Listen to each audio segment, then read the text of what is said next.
Le quotidien d'Harmonie Le Cerf ces dernières semaines est à l'image de son parcours personnel. Souvent, là où on ne l'attend pas. Une de mes premières profs de droit, quand j'ai repris mes études, m'a dit tu pourras avancer en étant différente, mais peut-être qu'on va te demander d'être meilleure. En charge depuis 5 ans de la politique sociale de la ville de Bordeaux, elle veut aujourd'hui incarner l'avenir de son parti.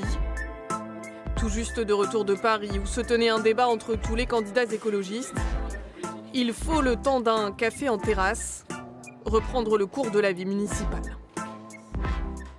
Alors les ambitions nationales, c'est en plus de la vie locale, donc c'est beaucoup de travail et un rythme assez intense. Mais bon voilà, là je suis arrivée ce matin de Paris, je suis sortie du train et j'ai commencé déjà dans le train à travailler pour le conseil municipal. Un conseil municipal où Harmonie Le Cerf doit présenter le dernier rapport de la Chambre régionale des comptes. Je suis un peu stressée pour le rapport là. Enfin je sais pas pourquoi je suis stressée mais... Il faut donc anticiper toutes les attaques de l'opposition. On va travailler à se mettre en conformité tout en prenant en compte les particularités de leur emploi. C'est ça, étudier et tout en dialoguant avec les organisations syndicales. Ouais, tout en dialogue. Si la politique lui colle aujourd'hui à la peau, Harmonie Le Cerf y est pourtant arrivée par des chemins de traverse.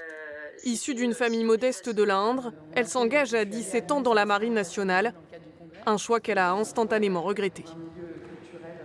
J'en garde l'idée d'une institution qui est très sexiste, qui est quand même violente, mais surtout d'une institution où on fait beaucoup rien. Moi, je me suis énormément ennuyée pendant ces années-là. C'est aussi là que sont nés des engagements très forts, un sens très fort, peut-être une colère contre le sexisme, contre l'homophobie, une envie de justice sociale et une conscience qu'il y avait quelque chose dans notre fonctionnement de société à réformer.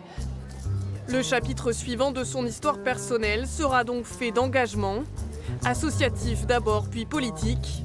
Membre des écologistes depuis 2019, elle se met aujourd'hui dans les pas de Sandrine Rousseau, en portant une voix radicale. La radicalité, c'est revenir à la racine des problèmes et changer les choses profondément à la racine des problèmes. C'est ni la grande révolution, le grand jour qui n'arrivera jamais, c'est ni des réformes à petits pas. Et c'est vraiment une résistance. Et nous, on qualifie l'écologie d'impertinence à l'ordre social. Et c'est ça qu'on fait. On sent qu'elle a envie et elle a la force de porter ce discours-là. Et je trouve que c'est assez remarquable, surtout dans le milieu de la politique, qui est un milieu qui est de plus en plus hygiénisé.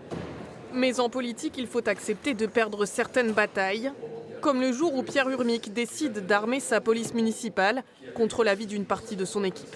On a discuté, on a argumenté. Moi, j'ai beaucoup travaillé sur ce sujet-là parce que j'avais un avis arrêté, mais après, il y a un choix qui a été pris par le maire et que je respecte. Moi, je suis toujours à chercher ce qui est le compromis, ce qui est bon pour la continuité du service public, mais ce qui garde le fond de ce pourquoi je me suis engagée.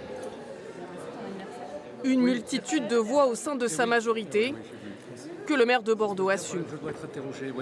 Une équipe municipale n'est pas au garde-à-vous. Heureusement qu'il y a différentes expressions, différentes attitudes et que je suis persuadé que beaucoup de nos concitoyens se retrouvent dans les positions et dans l'attitude d'Harmonie Le Cerf. Je suis ce que je suis et je crois que ça a été plutôt bien accepté.